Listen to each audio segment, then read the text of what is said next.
Many of you may have heard of the supposedly haunted video game Petscop by now. However, if you haven't heard anything of it, then you're in for a treat. Today, we're going to be discussing my take on the video game Petscop, so take a moment, grab a snack, sit back, and enjoy the ride. To begin, I wanted to first and foremost let you all know that I will not be diving into every little detail like Nightmare and Scare Theater did.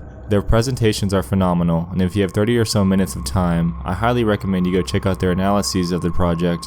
I will, however, be giving a play-by-play and my thoughts on how everything turns out from Petscop 1 all the way through Petscop 10. With this in mind, I hope you all enjoy. Petscop is a PlayStation 1 video game that was found by a guy apparently named Paul. We assume this since in Petscop 1, he enters that name on the file selection screen. Petscop was allegedly created by a developer known as Garalina, although it's widely believed that this developer did not actually exist. This entire thing came to light when Paul claimed his discovery and began uploading videos on a channel that he created for the game. As of writing, the channel has only 10 uploads, with each containing a specific mystery and hidden gem to uncover to progress the meaning behind the game. Before we dive into this though, I want to present to you two very prominent theories that we'll be referencing back to numerous times throughout this analysis. The first being the New Maker theory. This essentially is the idea that the entire game is based on the real-life story of Candace Tiara Elmore, who was adopted from an abusive family and renamed to Candace Elizabeth Newmaker. The interesting part of this is that she suffered from reactive attachment disorder and went through a process known as rebirthing therapy to combat this. One of the methods involved in this therapy involves a figurative rebirth that, in her case, involved 4 adults who held her down against her will under pillows that were meant to signify a womb and forced her to become born again or die. Long story short, throughout her struggle during this session, her attempts at escaping had failed, and she suffered from permanent brain damage that eventually had led to her death the very next day. Pay attention to the references to rebirthing, the Newmaker plane, Newmaker, and Tiara in this analysis, since they all tie back to this central theory. Another is what is known as the color theory. The color theory is essentially the idea that each color displayed in text in the game bears significance and is related. Throughout the analysis and the Petscop episodes, you'll notice that each name has a specific color attached to it. This is a very significant detail to pay attention to, as it allows us to understand and speculate possible connections between certain characters in the game.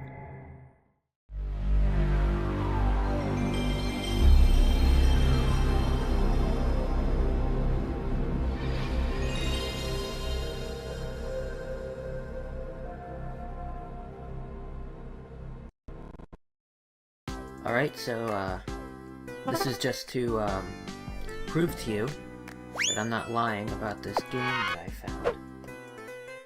I'm just gonna walk you through everything that I've seen so far, and obviously it'll be exactly as I described it, because this is it. In Petscop 1, we see that the game begins with what's called the gift plane. We know this, since the name is clearly displayed on the entrance to the game, and is referenced in the first sign that Paul comes across to read. You play as an unknown character who has a strange face, no arms, and 2 large feet. Little is known about the player character at all, so it's up to each individual person to determine what exactly it is. It's quickly discovered by Paul that the game is unfinished, since he tries to explore the gift plane and realizes that the road leading east cuts to an abrupt end. The only available building to enter is what's called Even Care. Inside of Even Care, there are multiple pets of all shapes and forms that you must rescue, and after each catch, a message will display signifying it. Everything seems happy-go-lucky until Paul reaches the room with the pet, Ronith, in it. Ronith appears to be a deformed bird pet that flees when you go near it. It seems to be a mix between 2 other pets that you would encounter later, Tonith and Randus, with Ronith having the body of Randus, a flower, and the head of Tonith, a bird. Tonith and Randus are 2 pets that we'll come back to later.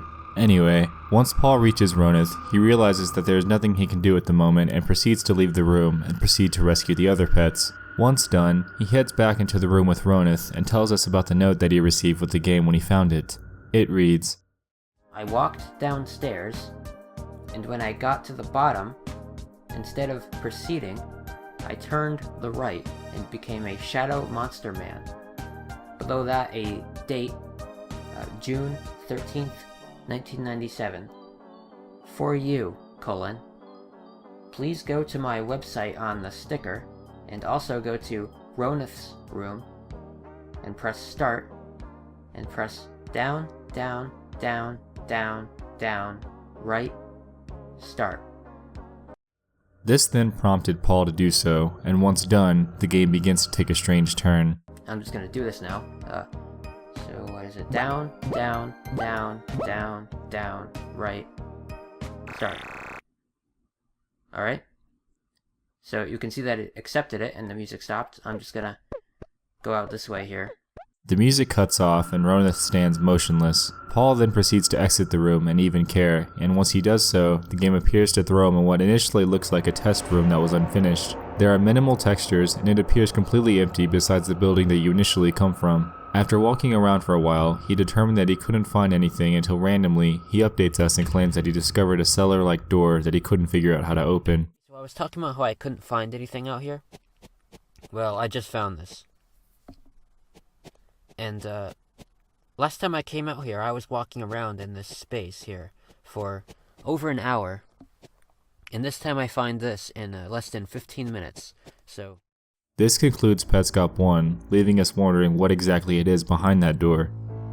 Open Petscop 2, and we discovered that the door eventually opens on its own as Paul lingers next to it. He claims that he left the room for a couple of minutes, returned to the game, and the door had opened on its own. Upon entering, we discover a corridor of some sorts with an office attached. It's discovered due to a ringing phone that, once answered by Paul, claims that Care left the room.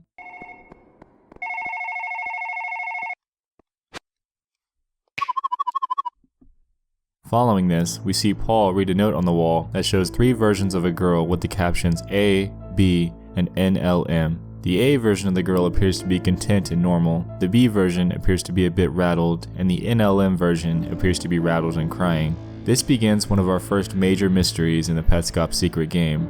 Who or what exactly is Care, and why did it leave? Also, who is the girl that's displayed in the photo, and what do A, B, and NLM mean exactly?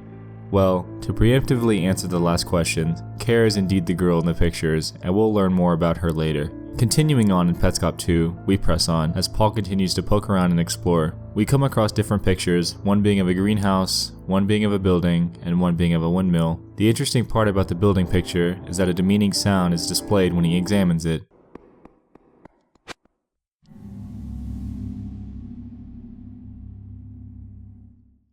This will also be important later.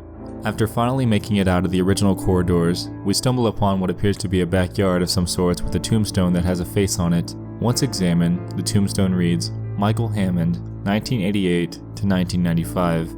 Mike was a gift. Notice how his name is denoted in pink, thus signifying that any reference to pink would be a reference to Mike, as we know from the color theory.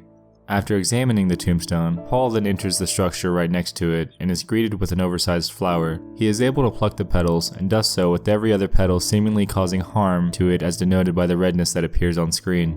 Before reaching the last few petals, he stops and enters the door that was next to the one with the flower inside, and we're greeted with the exact same figure that had the NLM next to it on the note from the office. This apparently is the NLM version of Care, and once Paul plucks the last petal on the flower and returns to that room, we see that Care becomes a mangled, disturbing mess, which could signify a considerable amount of pain and suffering that we've caused her to go through. After further exploring, we eventually encounter a strange figure who we come to know as Tool inside a room that we'll refer to as Tool's room. Keep in mind that the Tool we encounter here is colored red, and that most of the responses that it spits out are instantaneous, predefined answers to specifically programmed questions. Since Paul has allegedly never seen this thing before, most of the answers that he receives are what appears to be the default response, I don't know. One interesting part, however, occurs when Paul begins watching the windmill through the TV screen in the room where he encountered Tool. Tool then prompts him to keep watching the windmill, to no avail. A short while later, we encounter what initially seems like a normal bedroom after a long corridor. However, once we explore a bit, we discover that the room is split by what appears to be a large mirror, and the strange part is, our reflection appears to be a disturbing, crude drawing of a girl with a menacing smile. If we read the text on the floor, we can determine that the room we're in is called the Quitter's Room, and also the fact that we're in the reflected version, indicating that we may not be in the reality of the world we're playing in. If we watch closely, we can see that the figure on the opposite side, while initially appearing to mimic the player, appears to act strangely and stray the course once Paul passes behind the bookshelf. It's almost as if a child is mocking Paul and attempting to follow his movements the best they can. After a while, the reflection returns to completely mimicking him, which is a bit strange. After this, he then chimes in and claims that he had to go rewatch that portion of the video and that it was strange. He then shows us a picture that he had found on the wall, asking the question, do you remember being born? This is important to remember for later, and this wraps up the significant portions of Petscop 2. Alright, so now we're gonna look at what's over here, which I forgot about this. So I'll look at this now. Onward to Petscop 3. In this episode, he begins exploring a bit more, and while doing so, we can see that a phrase is on the wall behind Paul stating, "Good grief and alas." This bears great significance, as the phrase relates to a children's story by Dr. Seuss called Daisy Head Maisie. This story essentially follows a girl named Maisie, who sprouts a flower on her head, causing ridicule as people realize that she's different from her peers. Now thinking back, where else did we see a flower and what appears to be a girl crying? Ah, that's right, Care. Care and Daisy Head Maisie have clear ties in themselves, and Care does indeed appear to be the oddball character in the game. Remember this idea, as we'll come back to it as well. Paul then eventually comes across a blank easel where he's prompted to create a face. This location is known as the Child Library, and is quite significant for the rest of the series. The way this works is that once you create a face of significance, an earthquake sound begins, and once Paul walks over to the back door of the room, it appears that we're moving at an incredibly high speed, possibly indicating that we're in some sort of massive elevator, and sort of a nod to Monsters, Inc. What am I supposed to do?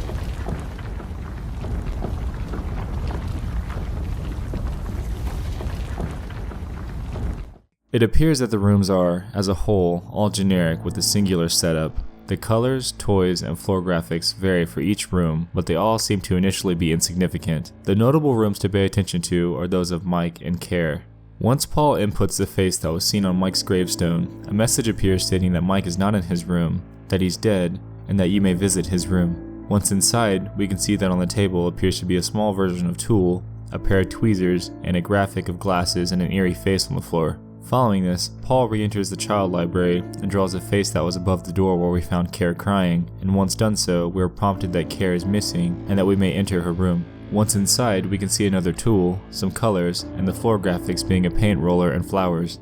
Right after examining the table, Paul then walks over to the back of the room and reads what appears to be a journal that says, "Your wife says Care isn't growing eyebrows. You say that's a puzzle. You're secretly very excited to hear this news. You're in the bathtub thinking about her.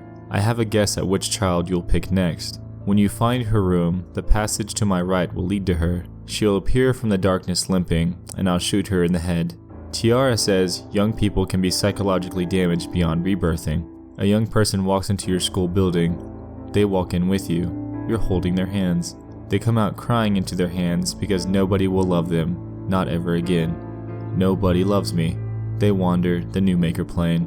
Here, we need to understand the clear ties that reference back to the Newmaker theory. First off, the words tiara, rebirthing, and Newmaker plane were stated, which could clearly reference back to the Candace Newmaker situation, right? Well, as Nightmind stated, people have entirely taken the Candace Newmaker theory and ran with it, although there is no concrete evidence supporting or disproving it. Personally, I agree with him, believing that there is indeed more to this story than a grim story about a girl who passed away after a failed therapy session. After all, what would be the motive behind making such a game after her? What would be the significance? There has to be some other central theme that this game is based around. However, for our sake, I'll continue to present the evidence that ties back to this theory. Now, I want to back up for a second and look at the quote from the journal. They come out crying into their hands because nobody will love them. Not ever again. Nobody loves me. Thinking back to the scene in the office where Paul examined the note on the wall, we recall that there were 3 drawings of Care with A, B, and NLM next to them. We had already established that Care and Daisy Head Maisie have clear connections, and if we perform a search, we can find that in the book, Daisy states that nobody loves me. This allows us to make the assumption that the flower petals are representative of being loved or not, since children tend to pluck the petals with the phrase, they love me not. This could lead us to assume that the A version of Care could signify a loved and content Care, whereas the B version could represent an unloved Care. The NLM version, however, could represent a dead or permanently scarred version of Care, since we previously plucked all the petals and caused her to become a morbid mess. This is a Care that I believe has the possibility of rebirthing, which is an idea that I'll throw at you again later. Jumping forward to Petscop 5, I want to dive into a topic surrounding Tool. In this episode, he asks Tool more questions, this time prompting actual responses. He begins by asking who is Tiara, in which Tool responds, Petscop kid very smart. He then asks, who am I, in which Tool responds, Newmaker. And then Paul asks, where am I, which prompts the response, under the Newmaker plane. This right here is something that stuck out to me regarding the Newmaker theory. If we recall, the Candace Newmaker tragedy happened when she was suffocated by 4 adults during rebirthing therapy. Where was she suffocated? Under pillows, under a boundary, under the Newmaker plane. One theory that I haven't heard yet is precisely this. The entirety of the game could be a nosedive into her mind as she went through severe detachment episodes. The references to a guy named Michael Hammond could be someone entirely unrelated to her at all. Since they were born at relatively the same time, could they have been friends at school? Could they have had the same issue? Or could Candace Newmaker have possibly had an attachment to him, as referenced by the fact that Mike was a gift? Mike could have very well supported her, or related to her through her mental state, and his passing could have sparked something in Candace to make her begin acting erratically, which then resulted in her rebirthing therapy and the tragedy that followed. The Newmaker plan could very well signify her last moments as we dive into the most prominent parts of her memories, and Care could very well be a representation of herself as she goes through her life, since they do say that right before you die, your entire life flashes before your eyes. It's a theory that I think is a stretch, but there could be something there. One other significant point about Petscop 5 is the fact that Tool turns pink after being asked a few questions. We then see that the answers begin to take some time to generate, prompting speculation that someone could possibly be controlling Tool. If the color theory is anything to go by, then we should know that it represents Mike. We also can notice some misspellings in the responses by Tool once it's pink. This creates the idea that Mike could be the one controlling Tool and creating these extremely vague answers. This is also the first reference to a character named Marvin as well, which is someone that we'll come back to and discuss soon. Onward to Petscop 6, we're greeted by a shadow person who reverses the windmill spinning direction and proceeds to spell out the questions, "Where is my house? Where is the school?" and then spells the phrase, "I will follow." After this, we encounter the pet Tonith, whom Ronith was modeled after. Once Paul approaches him, he's able to catch him as well.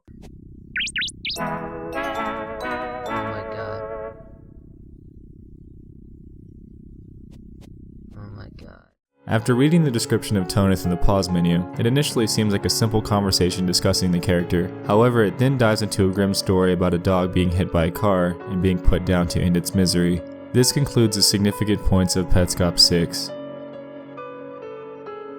Jumping to Petscop 7, we gain more insight on Marvin, with Tool telling us to show Marvin where his house is. This in itself presents the idea that the Shadow Man we encountered in Petscop 6 and the Marvin character are one and the same, since the Shadow Man was searching for his house. Tool then claims that Marvin has a daughter and that she's at his house. Marvin could also be the father of Mike, since in the previous response from Pink Tool, he claimed that Marvin picks up Tool, hurts me when PlayStation on, which could indicate that Marvin is some sort of sinister figure.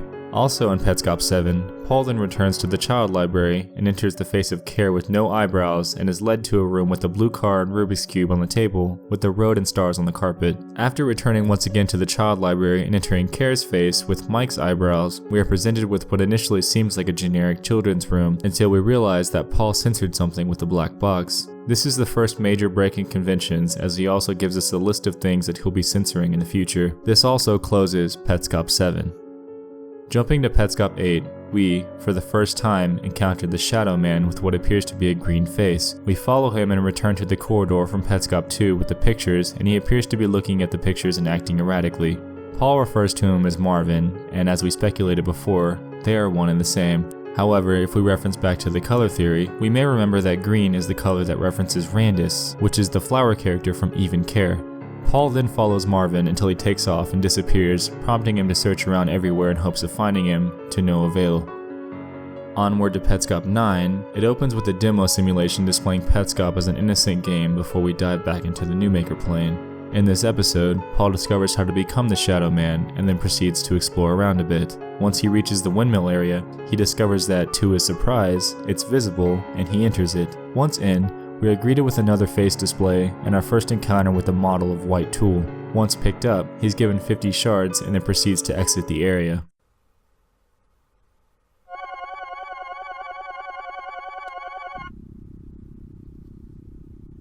Paul then returns to the child library and enters the face code that he found from inside the windmill, which prompts the response, "You found her," followed by, "You may enter her room," to which he does.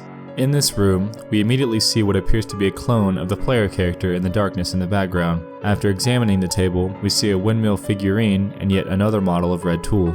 The markings on the carpet are of various shapes and also a cog shape.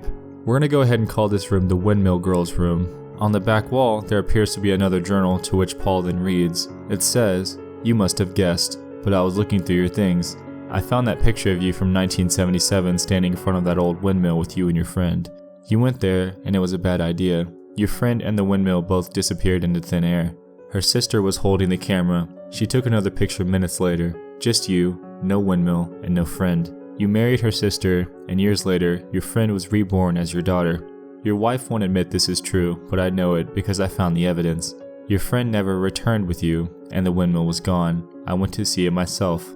Where is it? What did you do? Rainer, Newmaker. Now, there are a couple of points I want to make in regards to this. I believe that the journal entry was something that was found by the Windmill Girl. The girl could very well be the same person referenced in the diary as the friend who vanished and was reborn. This ties into the multiple references to rebirthing that have been thrown at us through the series, and quite frankly, this could have nothing to do with Candace Newmaker at all. This point is further solidified by the fact that this note was written by someone claiming to be Rainer, Newmaker, which could mean that Newmaker is a title. Referencing back to Nightmind, a Newmaker could simply be someone who makes new. A new maker. This leaves the question, however, who is Rainer?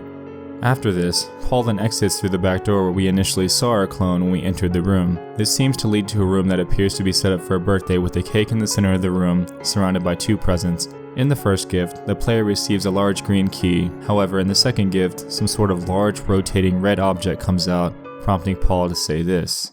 What the fuck?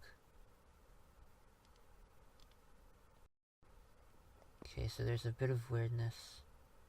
Which then sparks interest in us viewers. He referenced his censorship back in Petscop 7, and I'm assuming that this is one of the items that he was talking about. One of the next major points I want to make is when Paul re-enters Even Care after having the key. After exploring for a bit, he re-encounters the treadmill in one of the rooms and it's at 0. If you notice, every other number is denoted in red, signifying something bad.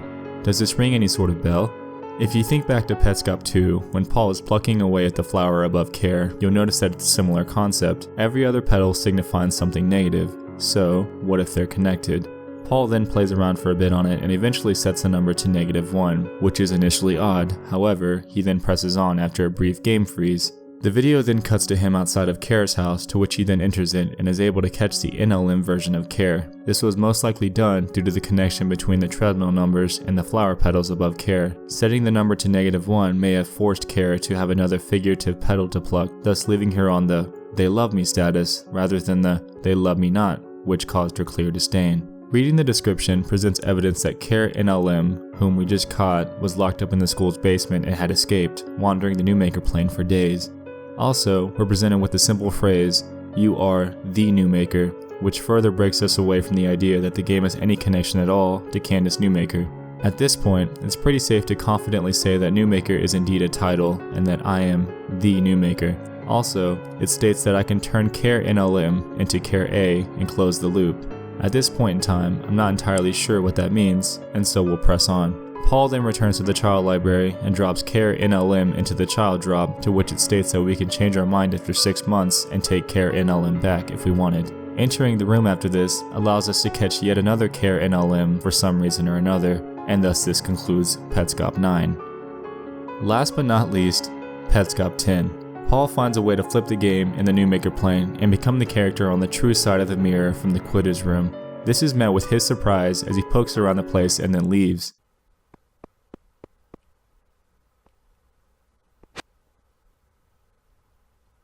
After this, he proceeds to Tool to ask it some questions which read, "What month is it?" and "What day is it?" Both questions seem to prompt the same response, which appears to be a notepad item that you're supposed to interact with, possibly to set the date and time yourself. Lastly, he asks, "Where was the windmill?" to which the response was then readily censored, which was most likely the last thing on the list of censored objects that he, for some reason, cannot show us yet. After seeing this, that wrapped up Petscop 10. And there you have it. Petscop is a masterful display of programming and storytelling, and I can seriously appreciate the creator for what they've started. The following behind Petscop has been incredible, and as Nightmind stated, the true beauty of this supposed ARG is the fact that there simply is no way to obtain your own copy of the game to explore it and rip it apart yourself. You are quite literally being fed the game in chunks, and it's creating a large sense of demand that, with each episode, leaves a lot to be desired. Petscop is full of mystery, and there was quite a lot that I didn't get to touch on in this video. There will most definitely be more episodes coming soon from Paul, and when they do, be sure to be on the lookout for hidden messages and themes that are vital to the story. Who knows, after all this is said and done, they could release a ROM for all of us to enjoy. That's, however, something that we'll have to wait for and find out. If you've made it this far, then I want to sincerely thank you for watching my analysis of Petscop. This was my longest and most thought out video so far and took an immense amount of time to make. I hope you enjoyed it, and if you have any other suggestions for future content, feel free to tweet at me. Until then, don't forget to drop me a like. Thanks again for watching, and good night.